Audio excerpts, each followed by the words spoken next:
Hello, everybody, and thank you for tuning in to the Liberty Report. With us today, Daniel McAdams, our co-host. Daniel, good to see you. How you feel this morning? Yeah, we had a little bit of excitement last night. Yeah, took a little trip to Austin. Yeah. And I had a little conversation on Tim Pool's show. Yeah. But fun. He's been around for a bit, and I think he helped me in a campaign. So it was a little bit different. Yeah. See, I generally haven't preferred to have a group of people. Yeah. And it gets too mixed up. But I'd have to admit, the program sort of flowed through. He sort of kept order, and nobody was shouting, and nobody was grabbing the microphone. So we had a little fun doing that, except we didn't get in till late. So you got up in time to do your work this morning, right? Yeah, we had a lot of work. Set to go, because we have some good news. Yeah. We've been talking in the last week or two, because it's been in the news, about a problem that's been around for a long time now, a decade probably, Julian Assange. But the momentum, maybe his dad is the one that's traveling the country, right? Yeah. It looks like he might be, helpful to Julian, because more people are starting to talk about, hey, what are we doing this for? And of course, we asked that about the first day they did anything to him. But we'll start off with an anti-war story, and from our friend David DeCamp. The title is House Democrats Urge Biden to Drop Charges Against Julian Assange. Oh, you mean those moderates that have come over our way?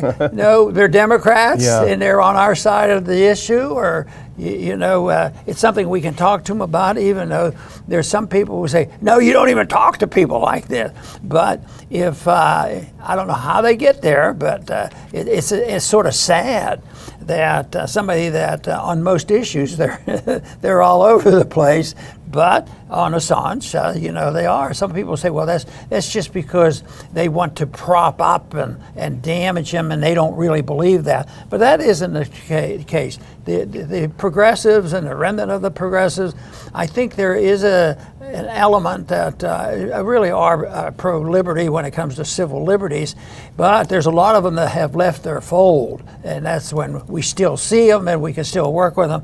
So we don't like to miss the chance to say, boy, this is good. We do need a broad base. We need Republicans and Democrats, and we need Australians. The whole thing is, it's always baffled me. This is an Australian citizen, and it's all to do with a law that probably has never been enforced in this country, but it's an anti-free speech episode, and yet Assange, I don't believe, has ever been charged with anything. It's sort of like it's carried over to the minor little incident on January 6th. They don't have charges against them, but they've been locked up. But Assange has been locked up for a long time, and even after a good many years, it got worse because we got involved and said, we want him. And if he wants justice, he has to come here and face the music. So I'm anxious. I'll be right over there because I know you're fair. Yeah. So, which is sad. So anyway, there's some good news there that maybe the ice has been broken and maybe there'll be more momentum now. This is the best group now endorsing it. It's the Australians are talking about House Democrats. So I don't know the numbers, but it'd be interesting for us to check and find out how many libertarian-leaning Republicans. There are some in the House that would take our position, but I don't think they emphasize that too much. This is news because today, because the Democrats are the very very left-wing Democrats, but on this issue, I'd say go for it. Yeah, I just wanted to say we did have a nice time last night, and our friend Luke Rudkowski was there, and he was part of the show. We made a new friend, Ian, who's a really interesting guy, and Tim was a gracious host. So it was, even though I didn't love sitting in a couch like that, it wasn't my cup of tea. It's very different than how we do things. It's nice to mix it up a bit, and we're grateful for the invitation, and it got a good viewership. And you were, I don't know, they must have slipped you some coffee before because you were giving about a whole college lecture. I never fell asleep. No,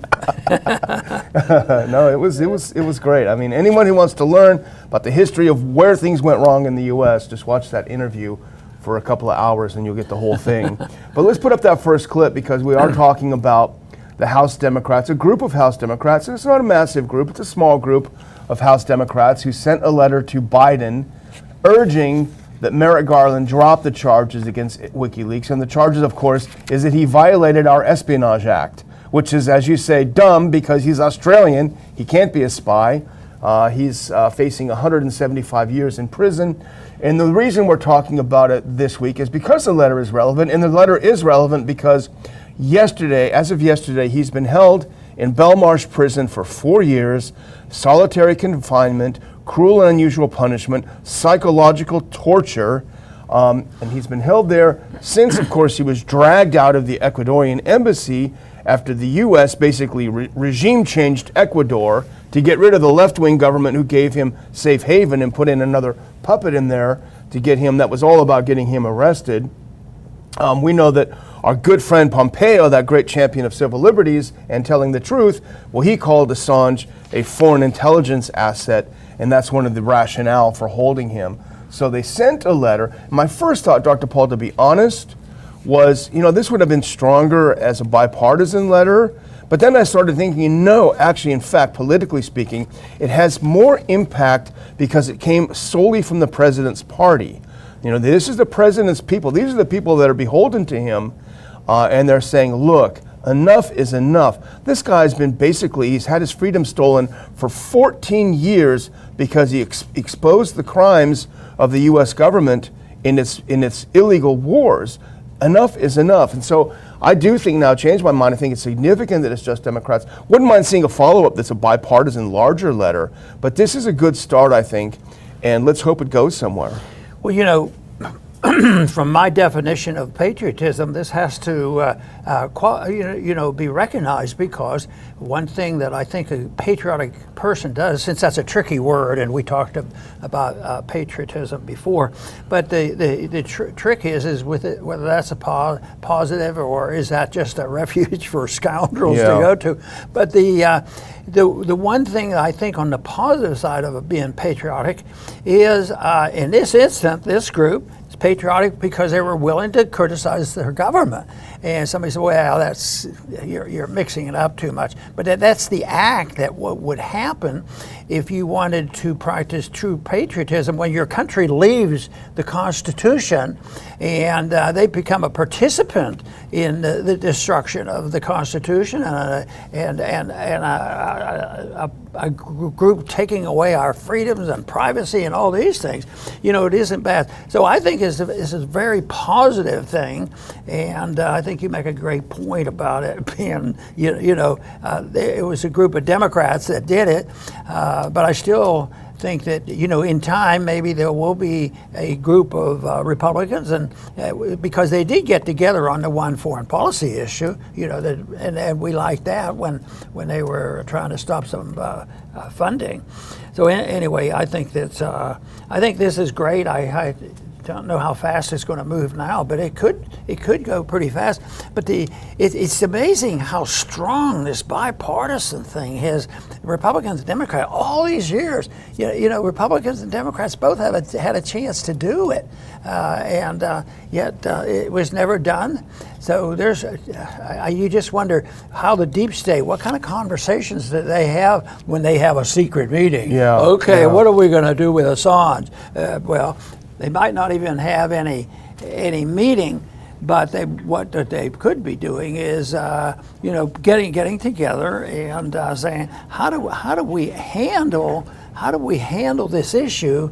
And I think they're feeling their way, but they haven't called us up yet, and we will keep offering our little bits of advice and position we can hold, because we shouldn't be doing this. And when you think about cruel and unusual punishment, here 14 years and he hasn't been technically ever charged. We assume in one sense that we know he is not an American citizen, but you still have rights in this country. But they make this up, and they go on. But they say we have jurisdiction, but you don't have your rights with it. So he's been in limbo all this time. Yeah, and it's there's there's a great part of the letter that I just want to read out because it's a very important point. And he says that the lawmakers point out that much of the information published by WikiLeaks was also published by mainstream outlets, including the New York Times and Washington Post. And the letter says, quote, based on the legal logic of this indictment, any of those newspapers could also be prosecuted for engaging in the reporting activities. So he did nothing different than the New York Times and Washington Post did. But, he embarrassed the deep state, so that's why they have their hooks out. That's why they've destroyed his life, for all these years. And he's got 2 little kids. They never get to see the father, never get to see the father. That was one of the most poignant things in Ithaca, which is a movie that I went to see in Houston, featuring his father, and his brother was there in the film. It's just watching those poor little kids. Let's say good things happen a month from now. He gets released and they withdraw the charges. And there would be a great deal of celebration by a lot of people, and the most important would be his family, of course. But the whole thing is what if you go back and say, well, this has been a crime. This is a crime against government. The worst type is like the crooked policeman. It's our system that was able to do this. What if you go back and say, well, the government, when they commit crimes like this and they do this deliberately and they don't obey the Constitution, well, maybe they should be punished. What kind of a list could you have? There has to be hundreds of people that could have changed something a little bit here and a little bit there. But if it was just march along, go along with it, and perpetuate it, and now it's coming to fruition. Let's just hope that momentum continues. Yeah. Well, that's not only House Democrats that are doing this. And here's the other thing that happened, and I think it is to mark the 4-year anniversary. If you can put the next one on. This is from the Epic Times. Australian and UK politicians call on the U.S. to drop Julian Assange's extradition. And if we do the next one, this is an open letter sent by 48 Australian parliamentarians from the government, from the opposition, and crossbench. And they said the extradition would set a dangerous precedent for freedom of the press and would be needlessly damaging for the U.S. as a world leader in freedom of expression. Oh, that's up to debate. But here's the point that the letter makes. If the extradition request is approved, Australians will witness the deportation of one of our citizens from one AUKUS partner to another, our closest strategic ally, with Mr. Assange facing the prospect of spending the rest of his life in prison. And I think that's an important move coming from allies as well. So pressure is building on all sides for this to happen. And in fact, Assange's father, John Shipton, recognized that. If we can put the next clip on, because he makes the point that his son's incarceration was excoriating and scarring for him and his family. He says, after 14 years, you no longer use the term hope. But here's the part that he said. He was heartened by the growing support for Assange's release from across the political spectrum. Quote, the incoming tide is now turning into a tsunami of support. I honestly hope he's right about that. Yes, and this is, he did put one sentence in there making this point that there were no charges. He noted that he was unaware of anyone else subject to inhumane, that was in quote, conditions while yet to be formally charged with a criminal offense. So, but that seems like they've accepted the principle. When you think about the last 2 years, people who might have been caught, at the Capitol and not committing a crime as far as I'm concerned. If it was a speeding ticket. Yeah.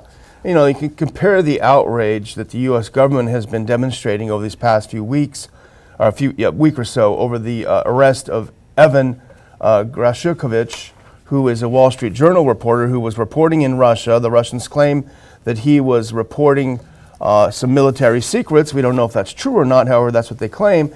And the U.S. has gone nuts over this, demanding that he's a prisoner of the state. He has to be released.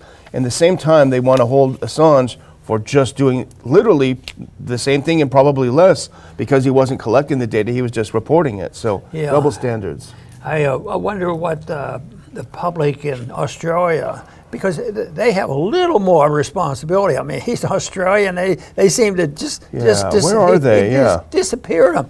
So they need a movement there as well, and that's why these people speaking out in Australia, I think that's the strongest statement that has come from any politician in Australia in support of Assange. So that's good news, and let's hope that it continues. Maybe someday we'll have Assange back on our program again. I mean, Biden could have such a huge, bonus by doing that, by being, returning to the civil liberties guy. I mean, if I were Trump, I would say, look, I messed up. I should have pardoned him. The first thing I do when I'm reelected, literally after I take the oath, will be to pardon Assange. That would be a smart political move and a good moral move, but who knows? There's not a lot of courage there. Well, let's move on to something that is quite disturbing, and this has come out because Representative Jordan and a few others had heard about the FBI getting involved in spying on Catholic churches. So they said, hey, we want this information. We want to know what's going on. Well, what they got was not very encouraging. The FBI planned to spy on Catholic churches to combat, quote, domestic terrorism, documents show. And this is the documents that the FBI turned over to them. And it really paints a pretty bad picture of what the FBI was doing and probably is still doing. If we can put on that next one and when we get a chance. He said, based on the limited information produced by the FBI to the committee, we now know the FBI relied on at least one undercover agent to produce its analysis. And the FBI proposed its agents engage in outreach to Catholic parishes and develop sources among the clergy and church leadership to inform on Americans practicing their faith.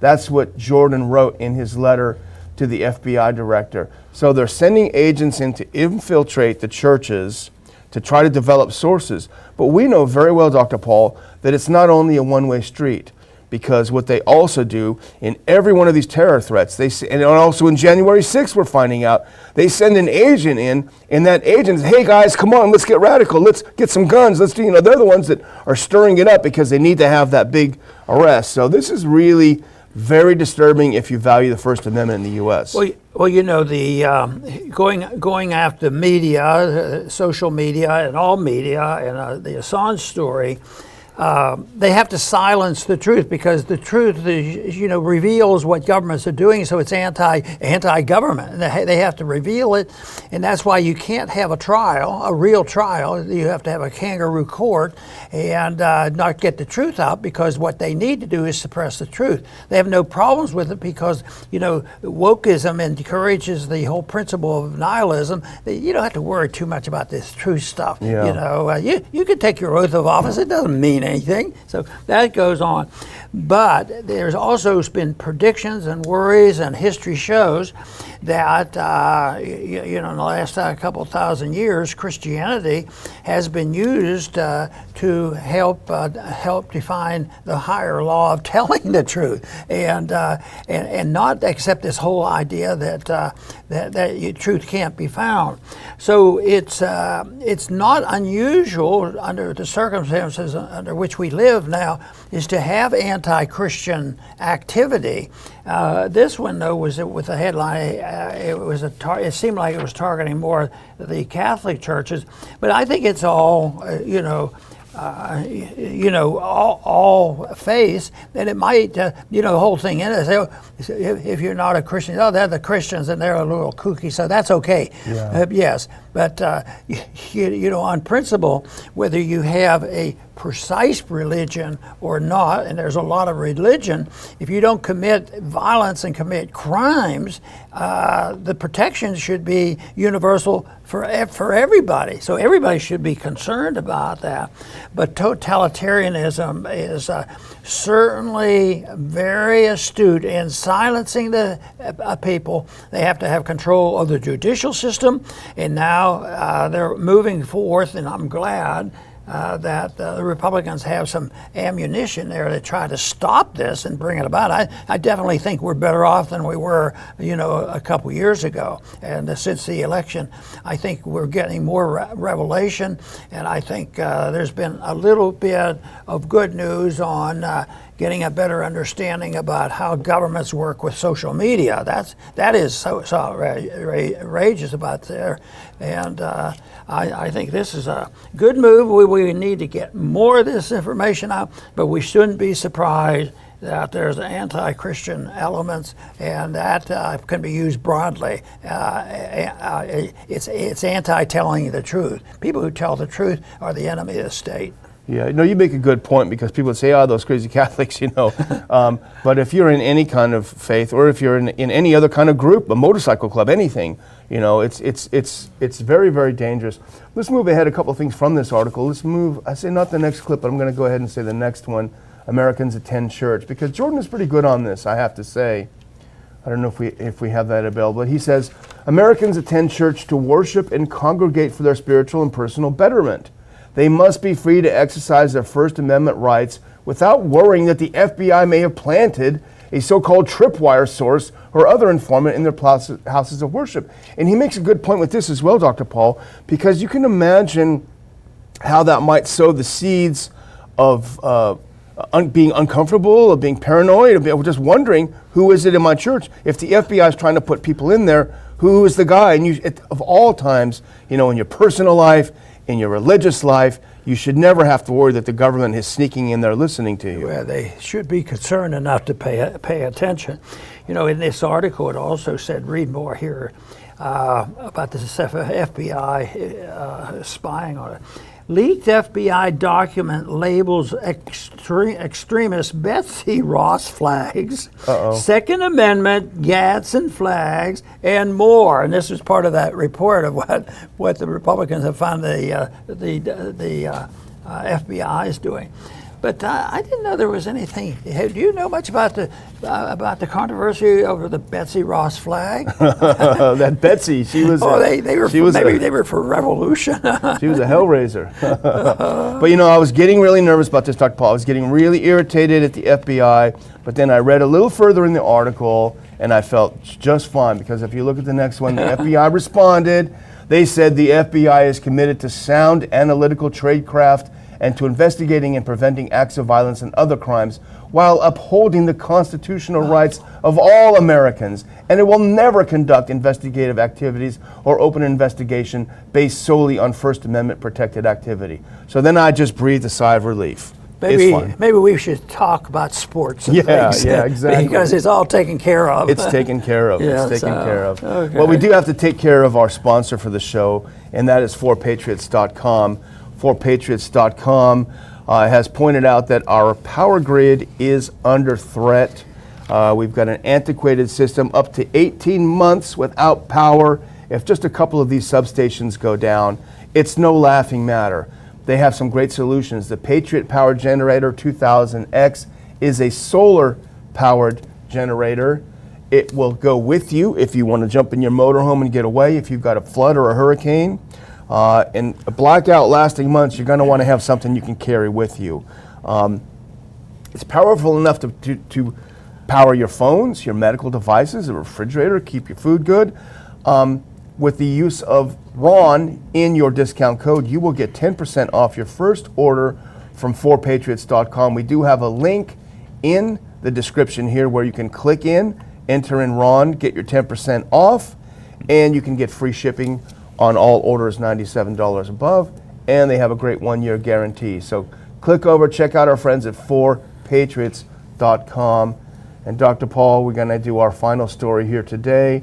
The White House is giving some good advice to the American media. They're saying, shut up. Don't report about these leaks. We don't want anyone to know about it. Hush, hush. Isn't this part of what we've been talking about? This churches and the media and social media and the whole works, and it goes. That's their goal. They cannot stand truth. That means they can't stand a real debate. And I've at times thought I might have been on the receiving end of not being allowed to participate in another opinion on any of this stuff. But White House, I say, don't report any of these leaks because it's not good for our position.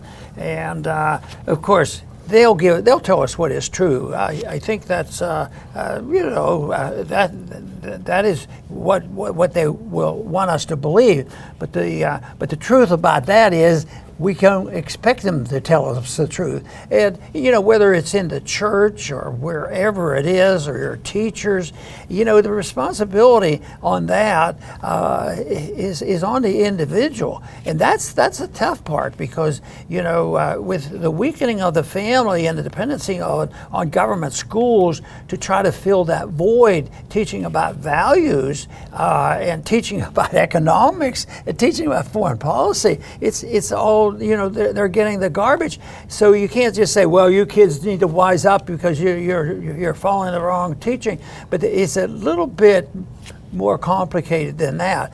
So often, like right now, I think the kids are really the victims. When you think of this polygenderism and all that, I mean, those kids are total victims. Now more stories are coming out about the tragedies of all that nonsense. So it is the individual, and the closest thing to trying to raise children correctly has to be the family. And when the family weakens, we have a problem on our hands. But then again, I can think of, and I'm sure you know, some of our friends in the libertarian movement and in sound economics might have been raised by a single mother and living in a slum. So it isn't like if you have a starting that was really challenging that you can never pull up from that. But usually when you hear a story like that, you can find out, well, how did this happen? Why did you change? And they can name somebody. And they say, I had a grandfather, I had an uncle, I had a friend, maybe I had one good school teacher. So there's usually an explanation. That's why, that's really the only option, because we can't change those attitudes with force. But if we had a more open, legalized justice system, you could confront people like this. But right now, it's used against the people. The justice system, when you think of, all the things that's happened here the last 10 to 15 years in politics, they've made up a lot of stories and told a lot of lies, and they get support from prosecutors and judges and everybody else because it's been ingrained into the system. And like I've said before, a coup has occurred. We have no control of the government. It's controlled by some people who aren't much interested in liberty. Yeah, it is very concerning, and on this don't report on the leaks thing, John Kirby, he's the NSC spokesman. He was in the Obama administration as a spokesman. The guy really, I hate to say it, I hate to be mean, but he's as dumb as a bag of rocks. Typical type that move up, unfortunately, the political side of the military. There are great military officers, and we know a few of them, but these are the guys who are political.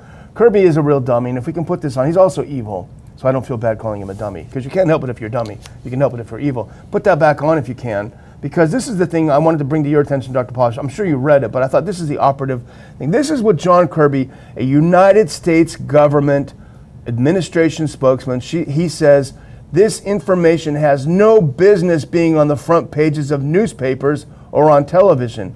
Well, hold on a second. I thought we had a First Amendment. I thought if the Wall Street Journal or the Washington Post gets a hold of a story that has value, that tells Americans something about their government, goes back to our Assange coverage. It tells us something important. These papers, these leaks are important. We're the ones that pay for it in many ways. So how dare he? How dare he say this has no business being told to the American people? But he has a sentence to justify this.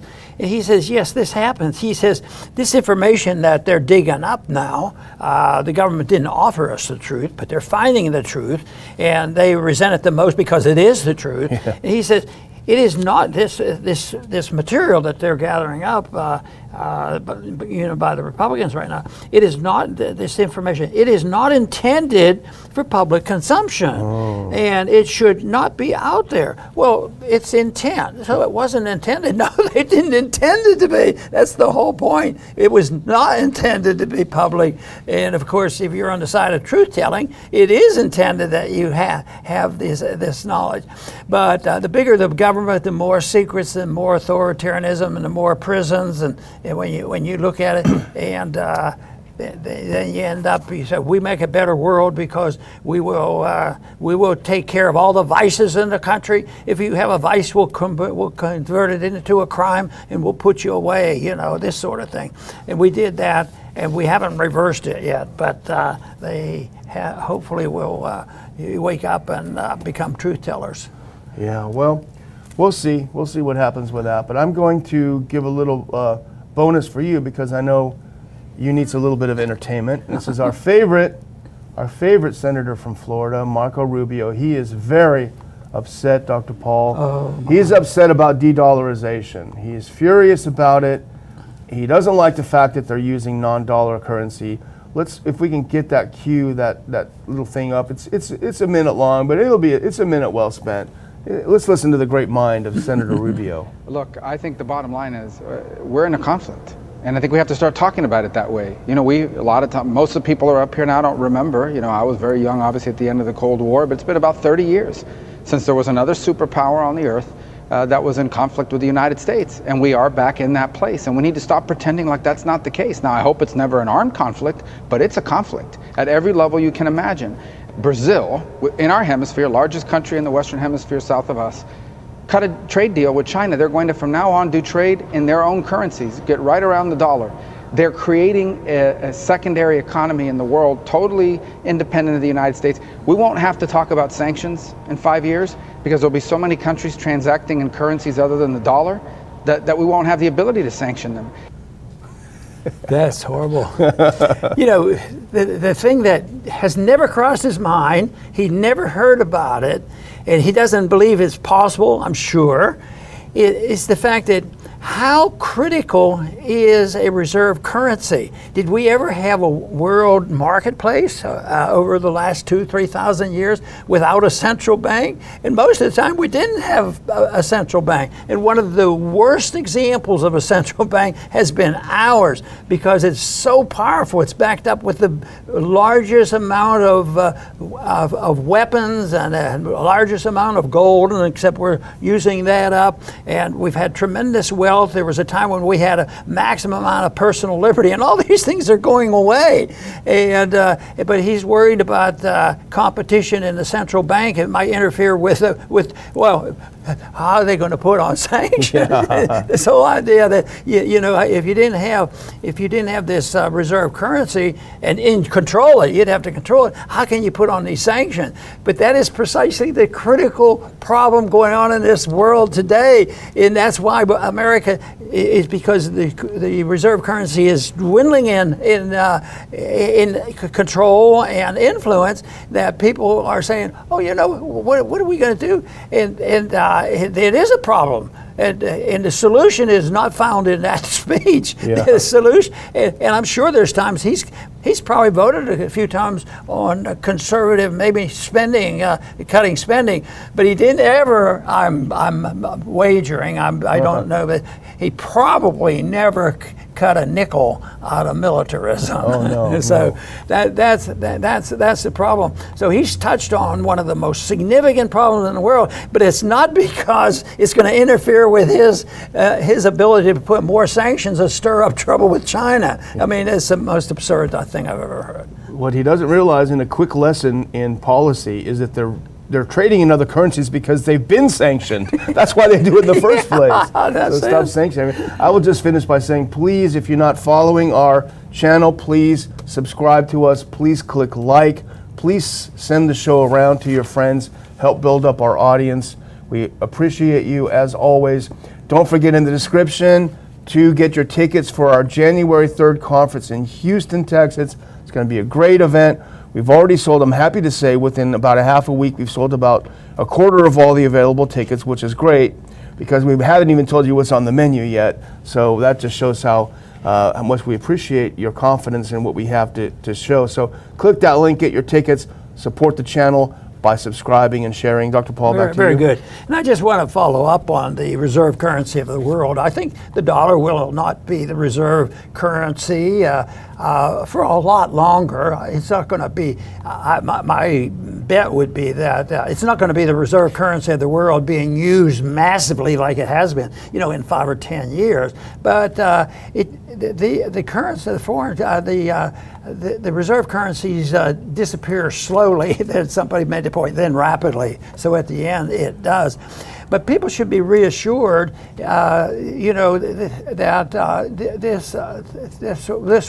this will be. It's going to happen, but it's not the end of the world. Matter of fact, there's tremendous improvements. It would dissipate the power of a few people who want to run the whole world, and it's not your friendly congressman who has a little bit of influence. It's somebody that's pulling the strings, that has been involved with wokeism and the takeover of this country, and the national security agencies that control things, our judicial system, our educational system. That's what what has brought us to our knees here.